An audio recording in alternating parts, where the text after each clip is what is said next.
Hello, everyone. Welcome to the American Society of Regional Anesthesia and Pain podcast, ASRA Wrap. I'm your host, Raj Gupta, coming to you from Nashville, Tennessee. And we have an amazing program today. I've got three wonderful guests. We're going to talk about a topic that we actually haven't really addressed on this podcast before. This is related to a new section of the American Society of Regional Anesthesia and Pain Medicine. I'm going to get into more details about that very soon. Before we get started, I do want to make a few announcements.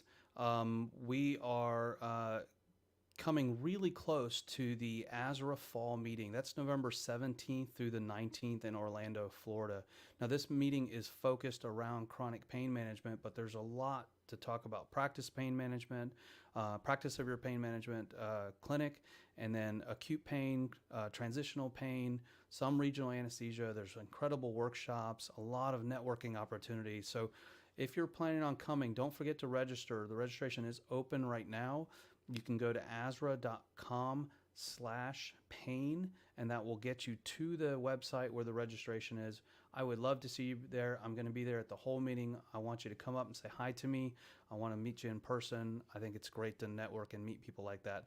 So I look forward to seeing you in Orlando, November 17th through the 19th. Second, even sooner is the ASRA Cadaver course. That is coming up this weekend, November 5th through the 6th in Chicago. Now, that may be too close of a date for you to get to, but if you're in the nearby area, there's still, I think, a few spots open. You can register for that. If you missed this one, make sure to go check out the details about the course, because we do offer this regularly, and you may want to register for the next session if you missed this one. Excellent hands-on workshop with some of the best teachers in the whole country, and I think you'll really enjoy that experience. Third thing, there is a live webinar on November 7th for fellows. This is called How I Successfully Matched into a Pain Fellowship. This is a question and answer session with multiple fellowship directors and fellows, and I think that you'll have a really good interactive experience talking with people who know what this is like to go through the fellowship application process and how to enhance your experience going through it and maybe do it a little bit better, a little smarter. So go to ASRA's website, join the webinar, or sign up and register for the webinar, and then join them on November 7th. I think this will be really helpful for people interested in going into chronic pain fellowships. And last, on a fun note, I do want to mention our good friend Jeff Gadsden, and with a lot of help from his folks and friends at Duke, plus our friend Stuart Grant helped him out a lot, just finished a whole month of Blocktober. This is a wonderful series that they've put together of regional anesthesia videos and information, articles, and all that kind of stuff. Well, at the end of it, they actually put together a music video, and it is something else. So I encourage you to go. You can look at Jeff Gadsden's Twitter account or search for them Duke Rap on YouTube, and you can get to the video. I think you'll really love it. It's such a fun video and a lot of good cameos in there. So maybe some of you are in the video, so make sure you check it out. Okay, I want to get to our guests. So I'm going to bring everybody up on the screen.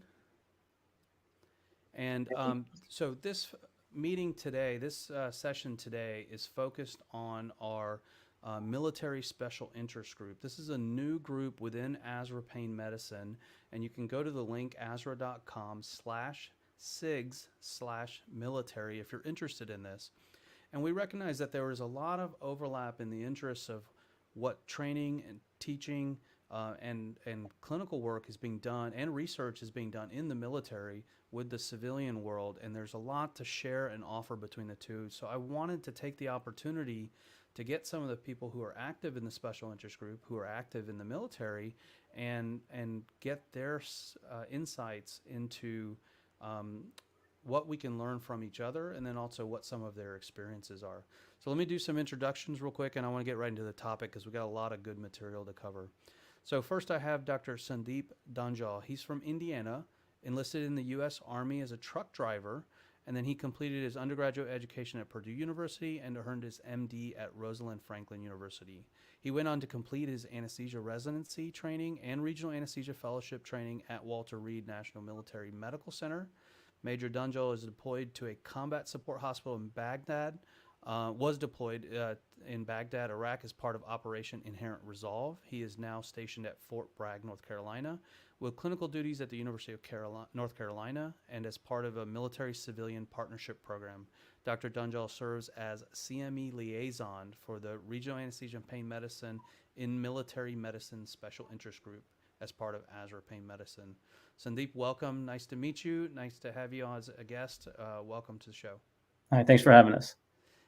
Second, we have Dr. Steven Rodriguez. He's from California. He completed a Bachelor's of Science in Chemistry at the United States Naval Academy, followed by a medical degree from UCSD. He's trained in psychiatry for in psychiatry for his residency, and then completed a pain fellowship at the Naval Medical Center in San Diego. He's an assistant professor of psychiatry and anesthesiology at the UHS School of Medicine, and is currently serving as co-chief of pain medicine at Walter Reed Naval Medical Center. Dr. Rodriguez serves as the chair for the Rappaman Military Medicine Special Interest Group.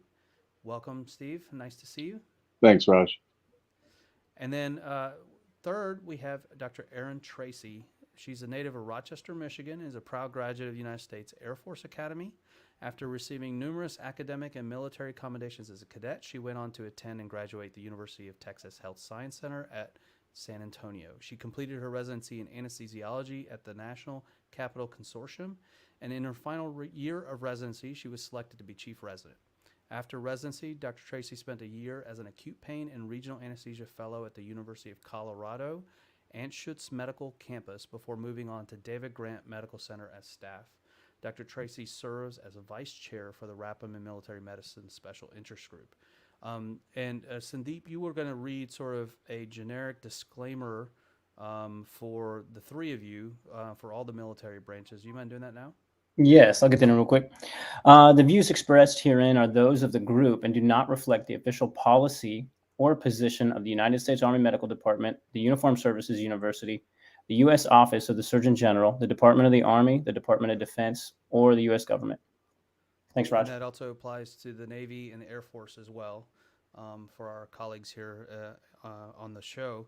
And, I do want to notice before we get started that we've managed to get Army, Navy, and the Air Force. I think next time we need a Coast Guard and Space Force personnel person, too, to round out the entire armed forces.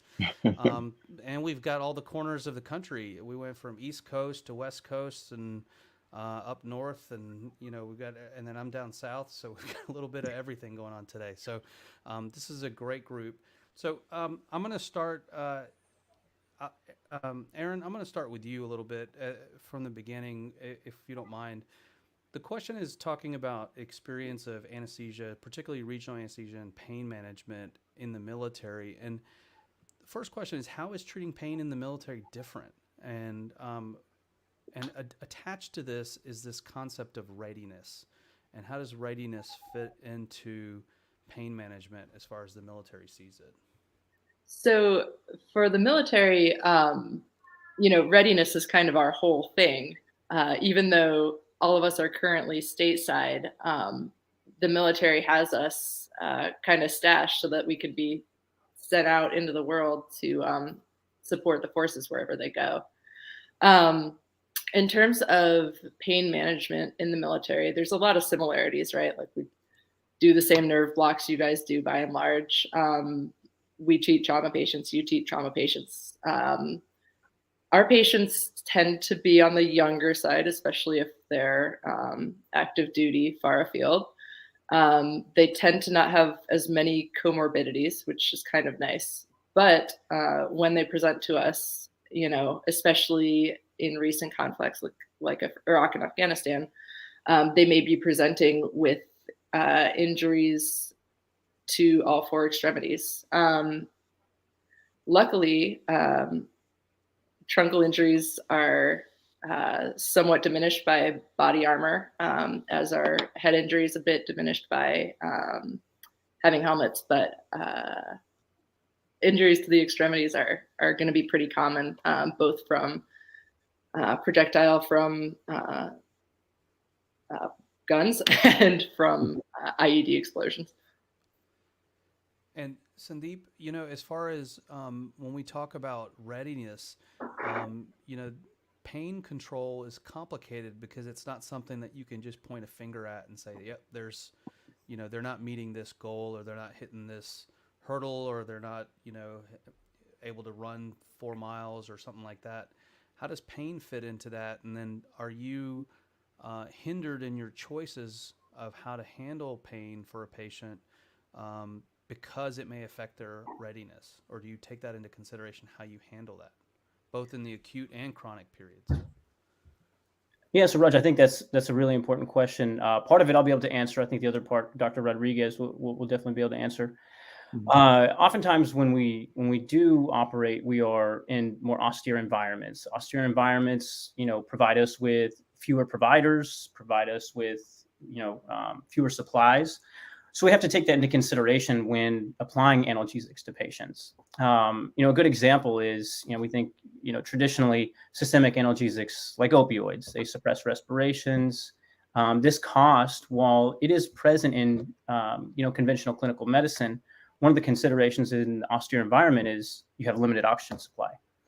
You may have, portable oxygen generator. You may have, be relying on only your E cylinders, H cylinders, which are available. So it may limit some of these modalities. On the other hand, in the military, we tend to use, agents that spare respirations, like ketamine. But this has its cost in the austere environment. Obviously has an impact on cognitive function. So whenever we take away, patient's cognitive function in an austere environment or in the combat setting, we limit that patient's ability to perform self-care. But additionally, we can, put the patient in a setting where they require additional care. And this can be complicated when we have limited providers. So you'll often see, at least in the acute setting, particularly in the combat theater, heavy reliance on regional anesthesia. A good example, if we, just dive into the literature, granted, there's not a heck of a lot on utility of regional anesthesia in the setting of trauma. But there's a good study out of Australia in 2009 where they looked at implementation of regional anesthetics in emergency departments. Now, they found that, in the study, approximately 7-8% of patients received regional anesthetics. And granted, it's a different setting and there's some reasonable barriers to this. But when you look at some of our data coming out of Camp Bastion, or a study we recently published coming out of Baghdad, about 3/4 or more of our patients received regional anesthetics. And we suspect it's for this reason. Regarding the chronic pain, I'd have to pass that on to Dr. Rodriguez. Over. Yeah, so before we get to that, so the regional anesthetics, so you're talking both on the front line, but you're also talking about when you get back to the field hospitals and then back to wherever you're have more resources. It's still highly utilized in combat scenarios. This is correct, Raj. In fact, we train providers, not just anesthesiologists, to perform some of these more invasive blocks. Given the public affairs and the disclosure I presented, I'm not going to be able to talk into too much detail. Sure. But I can speak on the anesthesiologist side that, in pre-hospital care, we are performing these blocks. And, from the benefits that I mentioned, this is where they're truly advantageous. Over. Yeah, we have some special forces medics that come and kind of observe what we do. I'm at Vanderbilt University, and so they come over from Fort Campbell at the Army base over there, and they're talking about doing different kinds of blocks in the field right at the point of injury, so that they can facilitate transport back to higher levels of care. Steve, you want to talk a little bit about, I don't know how much chronic pain management's occurring in the field, but obviously these soldiers and sailors are coming back to hospitals on the mainland and develop chronic pain. And how does that affect your decision about how to manage them, knowing that they are interested in going back out at some point? Yeah, no, that's a great question, Raj. And I think you, with the first question, hit on really how managing pain, certainly from a chronic pain perspective, differs in the military as opposed to in the civilian sector. You mentioned readiness. I mean, that's, like Erin said, that's at the heart of what we do, readiness. So, we within the chronic pain world are assessing patients as they come in. And that would be a transition from the acute pain setting into the chronic pain setting, which would be more of a, role 3, as we like to call it, so a hospital setting. But we are making that assessment with each encounter that we have with patients. So, we as pain physicians treating active duty service members by default are dual agents. So that basically means that we have duties and responsibilities to our patients to treat pain and to ease suffering, but we've also got duties and obligations to the service to ensure that we have a medically ready force that is able to go out and do their jobs, right? Because each of us have a job to do, and collectively we complete the mission. So those assessments are being done. We're providing treatments. They are the chronic pain treatments are more along the lines of epidurals, RFAs, things like that, to kind of tune patients up, get them to a point where they can get back out into the fight, where they can do their jobs without having to suffer through the pain, through pain. And oftentimes they'll come in for a quote unquote tune up. We'll treat them within the chronic pain realm, and then we'll send them back out. They'll go, they'll deploy, they'll train, they'll do what they do in the military, depending on their role, and then they'll come back. So we see that often in the pain medicine or in the chronic pain medicine world. Occasionally, unfortunately, there comes a time where a service member is suffering from some sort of pathology that doesn't allow them to return fit for full duty, meaning they can't complete their job without a certain level of care. When that happens, we still treat the patient as we would any other, but then we have to talk about our duties and obligations to the service. So the service entrusts us to make sure we send the right person out to do the job that is required of them. And when that's no longer a possibility, then we have to medically retire that individual. And so even for things that you wouldn't think, out in the civilian world would be a big issue, or something that would prevent somebody from working, let's say, it may prevent them from being deployable. And so, by default, we have to medically retire them and kind of focus our efforts on the service members who are able to get better and then get back out into the fight. I'm curious, Steve, when you guys are making those difficult choices about who takes priority, the patient's needs versus, and sometimes they're not incongruous, and the military's need. I often wonder if the patient is resistant to treatment so that they can continue to be deployed, or are they frustrated that they're not getting treatment because the military doesn't want them to? Which one happens more often? Yeah, but far and away, the patient is hiding, for lack of a better term, their true pain, right? The true issues that they're having, so that they can remain in the military. And when they come to us, they're often much more advanced in the sort of the pain pathology that they had, may have suffered 6 months, a year prior. And so when we see them, it can be a challenge to try to keep them, again, fit for full duty, so that we don't have to medically retire them. I want to bring up a question. I'm going to interrupt my normal questions I had. Dr. Grosh in Philadelphia asked the questions: how do you deal with compartment syndrome concerns? So you mentioned trauma. Erin, I'll start with you. I see you nodding your head over there.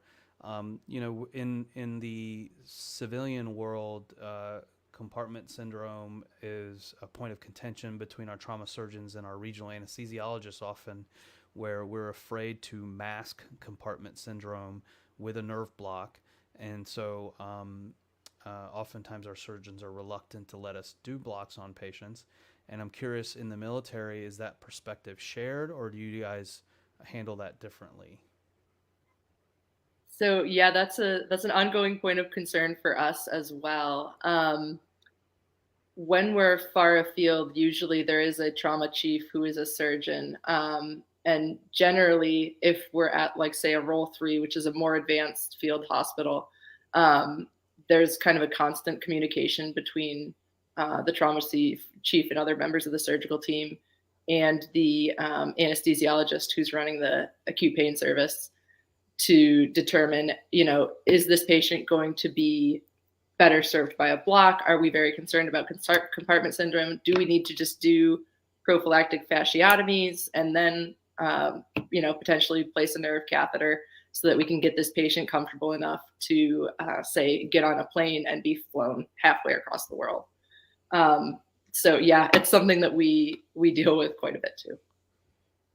Sandeep, you wanted to add anything to that as far as approaches and how that's different? I mean, you're working at University of North Carolina now, obviously a mixture of both military and civilian worlds. Do you see those intersecting about the same way, or there's a different perspective?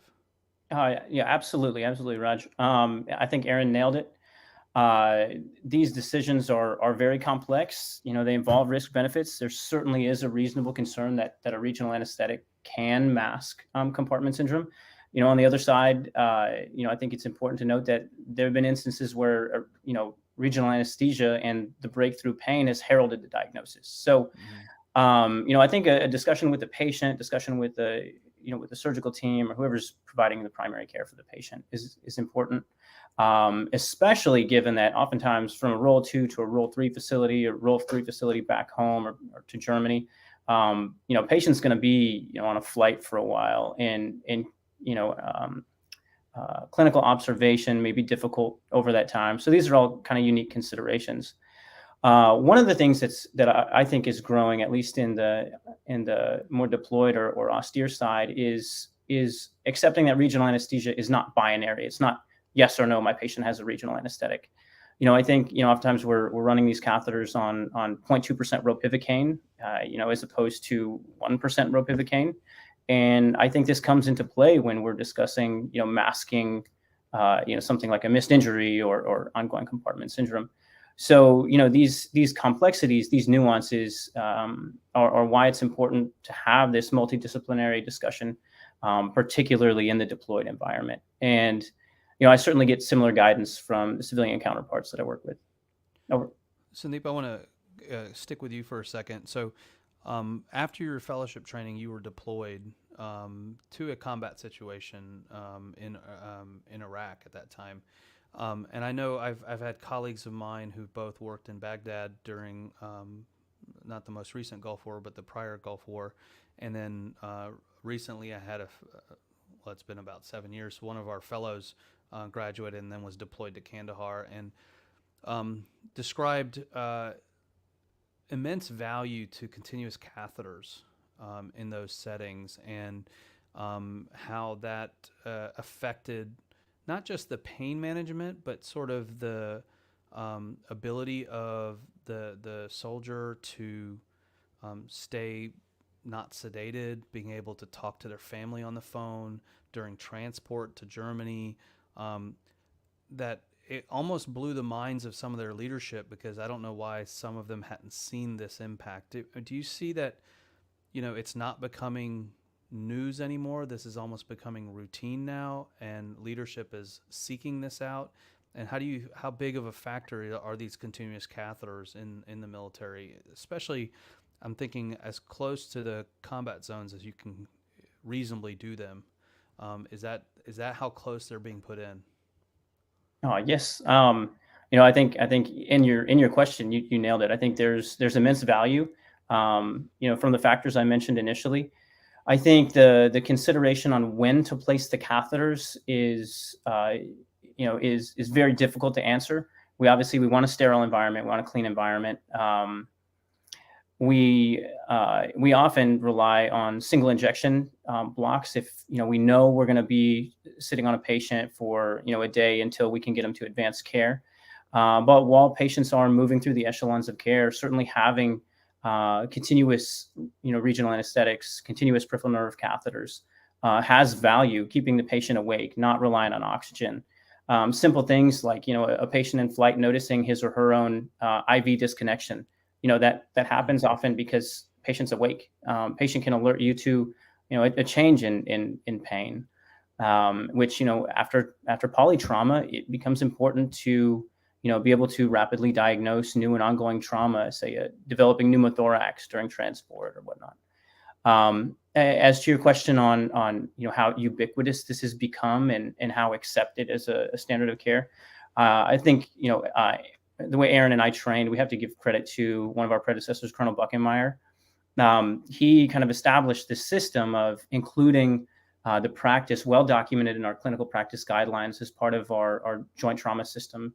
And we have kind of a system where the Air Force has a written policy on what needs to be in place to safely employ these catheters during transportation. We have pumps that I don't believe I can drop the manufacturer, but we have these pumps that are infusion pumps that can withstand harsh environments. Providers on the transportation and at the facilities that the patients are being transported to are familiar with these devices. Does that answer your question? Yeah, I mean, there's obviously some of the same challenges that we deal with, but in a smaller scale, obviously without flights across continents and stuff involved. But the handoffs of care, the communication, the ability for patients to be a part of their care, all of that stuff is valuable even in the civilian environment. You guys obviously take it to a different level and extreme in those environments. I know one of the things that Dr. Buckenmeyer worked on and several of the people that started catheters early in the military were durations of infusions. 5 days. We all stick to 5 days. Some people are saying they can't hear me. Let me see if I can you guys hear me okay? Yeah. Let me try that. So I've had a couple of people say they can't hear me, so I'm going to try this a little bit closer. What we in traditional civilian care, we usually try to keep catheters in about 5 days, maybe 7 at most. And in the military, I know it's 10, sometimes 14 days. You guys have done much longer infusions of catheters, showing pretty good results. Occasionally some infections, not a lot of concerns with bleeding, not deep infections, those kinds of things.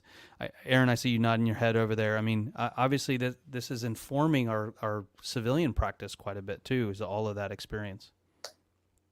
Yeah. So, so stateside, we do stick to the 5 to 7 days for catheters, but certainly, back when we were more busy in Afghanistan and Iraq, we would have, catheters that for whatever reason, transport was delayed, couldn't be replaced. Perhaps it was a particularly difficult catheter placement, or for whatever reason, we would take them out to 10. I think the longest I personally ever saw was 12 days. Sandeep might have seen longer, but we managed to thankfully avoid any deep infections, like you said, any very serious complications to my knowledge. But it definitely involves some boundary pushing at some points. Yeah. Steve, I want to ask you a question. So, acute and chronic pain physicians in civilian life, what do they have that we can, or what can they learn from your military experience in patient interaction, choices of techniques that maybe, we need to have you guys lecturing to us to say, hey, these are some better practice opportunities. And I'm particularly thinking in the chronic pain world because I've got a question that I'm leading up to later about this transition from active duty to veterans and where the chronic pain impact is there. But what do you think, as far as practice from the physician's point of view, we can learn from the military experience? I think you're muted still. Yeah. There we go. Sorry about that.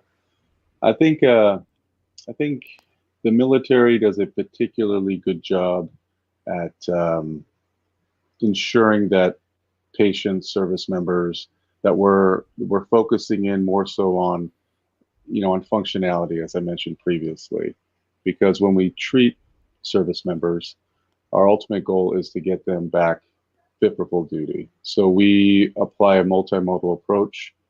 That's just the standard of care, and I think that we put a greater emphasis on having the patient take agency in their own treatment. So whether it be physical therapy or if they're off doing some sort of functional rehab, the patient has a lot of say in how they're going to do overall. And we have that discussion with them. You know, there's only so much that we as pain physicians can do. The patient also has to take some responsibility for getting better overall. So I think, you know, that in the civilian world, the efficiency level is incredible, and I'm generalizing here, but as compared to the military setting, I think we could certainly learn a thing or two in regards to efficiency. But in terms of using a multimodal approach and ensuring that patients are taking agency and doing what they can to improve or to get healthy, I think we do a particularly good job at that. And Sandeep, you had also mentioned something about pain scoring and how pain assessment is a little bit different in the military than we do in the civilian world. I'm going to try to pull up this picture that you sent me. You want to talk a little bit about that and how you know, maybe that's another opportunity for us to improve our practices? Yeah. Definitely appreciate that, Raj. You know, while there are a number of lessons learned in the military, I truly believe that this is one of the biggest contributions that we potentially have for our civilian counterparts. And this is simply born out of necessity. Throughout global war on terrorism, having dealt with long transport times, having dealt with multiple providers, we just had trouble dealing with the inconsistency of pain scoring and titration of analgesics. And so, you know, per a tasker from the Surgeon General at the time, we created a task force to come up with this scoring system that you're seeing here. And basically what it does is on the front of this card, it provides you with a system similar to your NRS, your numeric rating scale. But the descriptors are helpful. You know, I'd argue the colors and the faces are pretty helpful too. But to me, the true value comes in looking at the backside of the card, where we look at the impact of pain. And we find this helpful because not only does it cue the patient into, you know, truly how much is this pain impacting other aspects of their life other than simply their focus on intensity of pain, but it also cues the providers into, you know, how to titrate various analgesics. So the back part of the card that the audience is looking at, in addition to, you know, the standard numeric.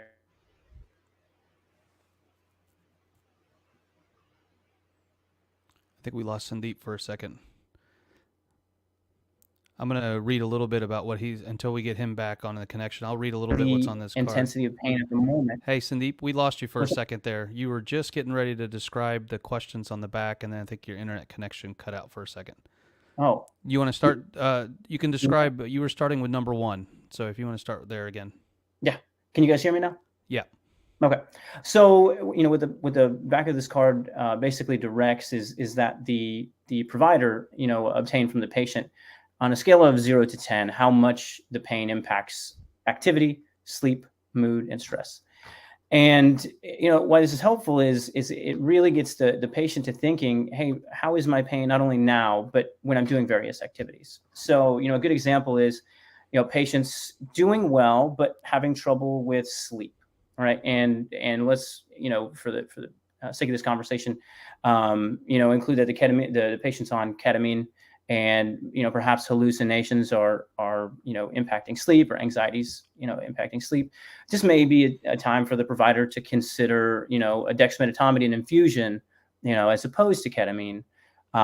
Or if we see elevated pain scores across the board, maybe look for a more intense analgesic modality like a peripheral nerve block. When we talk about activity, you know, a lot of these patients they're pushing themselves pretty hard. They're trying to get through physical therapy. So maybe, you know, in this scenario, an additional PRN analgesic right before PT or available during PT may be helpful. More important than you know, it's validation in the military. This has already started to contribute to civilian care. There are a number of centers that are utilizing it. And I wanted to bring up Sheikh and colleagues out of University of Florida actually compared the standard NRS score in a study to the scale we're looking at, the DBPRS. And thank you for bringing that up. in their study, what they noticed is that increasing pain scores had the expected association with the increased opioid requirement. But what the authors of the study also found was that the DVPRS, or the Defense and Veterans Pain Rating Scale, helped to better differentiate between moderate and severe pain. So, you know, I think the validation that we have in the military, you know, the increasing use in the civilian world, this is definitely a scale and a form of assessment that I think we have learned a great deal from, and you know, we have to continue to contribute to our civilian counterparts. Over. Yeah, thank you. And I think that these questions on the back, I think those of us who've rounded on the acute pain service, we have intuitively started asking these questions. Many of us have not formalized the process that you're describing, but we know that a pain score by itself doesn't tell the whole story, and it doesn't necessarily inform the next decisions. Most rating scales are only good if they inform your next decision and how to manage the patient. And a pain score by itself that's just 0 to 10 doesn't always tell you the whole story. So this is really nice to have some of this granularity, but in a relatively easy to access manner. Have you seen, you said civilian locations have started implementing this that you've seen? Yes. So, you know, as mentioned in a study, University of Florida. Yeah, University of Florida. Yep. And I don't want to quote the university wrong. Colonel Buckenmeyer, I believe, mentioned one of the hospitals in Virginia. Okay. But yes, there's slow increase. Don't quote me on that last one. Sure. So I do want to move on to one other question, because we're already about 40 minutes into this, and time flies when we're having a good time. There is one topic I want to go over and make sure we hit. And Steve, I'll start with you on this, which is, you know, I hinted at it before, is when active duty service members become veterans. We know that there is a crisis of pain management and opioid dependence in the veterans of the United States. And it sounds like the active duty and DOD is doing a tremendous job of trying to prevent those from becoming problems down the road. Do you see the transition from the acute to chronic pain process getting better over time? Are we doing a better job at helping these people that are injured or develop new pain syndromes become more functional and they go into civilian life after the military? Or are we still struggling with that transition? And where does work need to be done still? Yeah, I think we are doing a better job overall. I think just identifying it as an issue is half the battle, so that we can focus our efforts on trying to improve that transition. But I think from going from an active duty service member status into being a veteran, so going to be treated at the VA, there certainly are some pitfalls that we run into. As I mentioned before, when we are assessing patients for their ability to continue doing their job, when they get to a point where that's no longer the case and they're medically retired, that's often not a decision that they're happy with. Active duty service members who suffer injuries that are career ending typically have a lot of combat experience.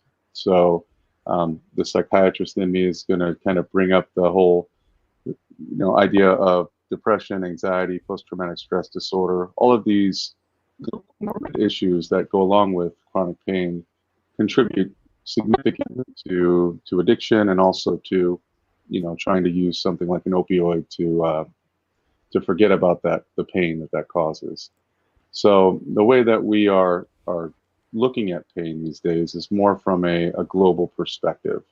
So it's a biopsychosocial assessment, and trying to incorporate as many treatments as we can to address all three of those arenas to make that transition smoother, and just have the handoff be something that, where we have a patient who's more stable as they go from the active duty side into the veteran population.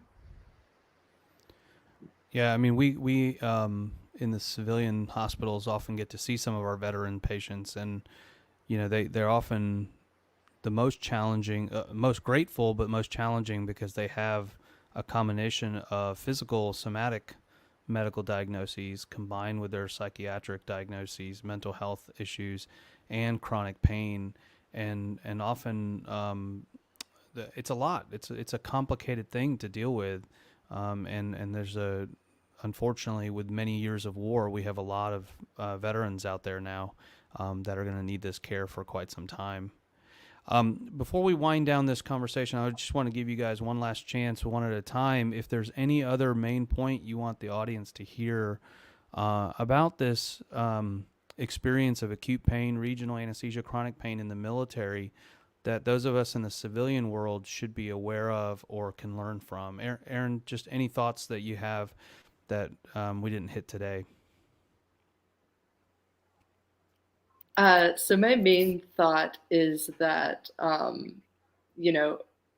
both communities have a lot to learn from each other. And I think, as someone who's faculty at the Uniformed Services University, I know we have a lot of HPSP students out there who you guys will be interacting with, who will be coming onto active duty. So first, thank you for taking the time to educate them and any other USHU students that you might come across in your travels.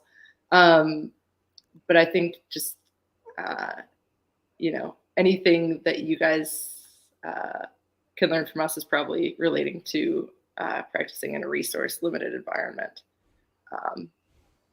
Yeah, we had a similar conversation at one of our previous podcasts about low resource environments and countries and how they're having to be creative sometimes to accomplish some of the same tasks, often with equipment that's not as refined, often with supplies that are much more shortages than we're even experiencing in the United States. But regional anesthesia has kind of risen in those environments to allow for care of patients with less resources. And actually it's taken a highlight in those environments too. Exactly. In resource limited environments, opioids are often one of the first things to go. So being able to step in with some local is not a bad thing. Yeah, we think of opioids as sort of the thing that's always there, but I guess in a lot of places it's not true, that you don't have them readily available. Sandeep, any thoughts before we wind down here? Yeah. So, this is going to come from kind of a place of humility. In the military, we tend to focus on acute and chronic effects of combat, and therefore our research, our clinical practice tends to be fairly narrow. So, while we may have something to contribute to, like lessons learned to provide the civilian world, we have a lot to learn from the civilian world, especially from dealing with complex pathophysiology, advanced oncologic diseases, severe cardiac diseases, stuff that we don't see in the military, not to mention, novel blocks and whatnot. So, this is really the reason why I'm in the position I currently am. And this military civilian partnership is, the goal of learning lessons that we can take from civilian practice and put into the military world. So, with that being said, if any of you are free during the SIG meeting in ASRA, please, come by, seek us out. We need contribution. We need mentorship. Things like ERAS and multimodal analgesia. These are concepts that we simply took from the civilian world and dropped them in our clinical practice guidelines. So new ideas like this, I hate to name drop, but at a UNC where I'm at right now, Dr. Stuart Grant, within the first week I was there, was already teaching me a new block. So, he can't help himself. He just he trips and teaches somebody something new. So that's just sort of his nature. Love it. Love it. And Steve, any thoughts on, a point you want to make sure that people get across from today? I have a lot of, I think we could have a whole separate conversation and podcast on just advanced chronic pain and where that fits into the military, since chronic pain has been blowing up with innovation. I don't know how much of it trickles into the military or if any of it's coming from the military. I'm not really familiar with that myself because I don't practice that primarily. Mm-hmm. Yeah, no, absolutely. That advanced chronic pain is something that does trickle into the military. mainly with our dependents and our retirees, because I think it's important to recognize that we not only treat active duty, but we will also treat those individuals, their dependents, as well as retirees who are still TRICARE covered. So a lot of the advanced chronic pain treatments that we provide are for those patient populations. But I guess my closing comment would be just to say thank you. I mean, I've received an overwhelming amount of support personally, and from ASRA as well, allowing us to have this special interest group and to, expand our reach and try to do more just networking with some mentors. And I share what Erin and both Sandeep said in regard to what we can learn from each other. Yeah, and just to echo that point, I mean, I've had the good fortune of working with several people who have either been active duty military or retired from the military, and have both been learners from me, but more importantly, many of them educators for myself. And I can tell you that it's one of the most pleasurable experiences to work with people that have been in the military or in the military, because the engagement, the enthusiasm, the sort of dedication is at a different level, and it's always a pleasure. And so, if any of you have an opportunity to collaborate with any of our military colleagues on this effort, I guarantee you will have a good experience. And hopefully, through the special interest group, we can do some of this shared learning back and forth, and we grow on that and build on this, because I think it's so valuable, and I've directly benefited from it, and I can definitely agree that other people would as well. So I want to thank all three of you for being here today. I apologize to those of you guys who were expecting us a couple of weeks ago. I had to reschedule because of a family incident. Everything's good, but and so I really appreciate all three of you guys making time on a different day to have this show. This is the beginning of the conversation. This is not an end of a conversation. So hopefully you guys I get to meet you guys in person. Other people get to meet you in person, and we can continue this conversation. So each of you, welcome to the ASRA Pain Medicine community as special interest group leaders, and hope to see you at the meeting. And thank you again for being part of the show. Thank you. Thanks, Raj. Thank you, everybody, and have a good night.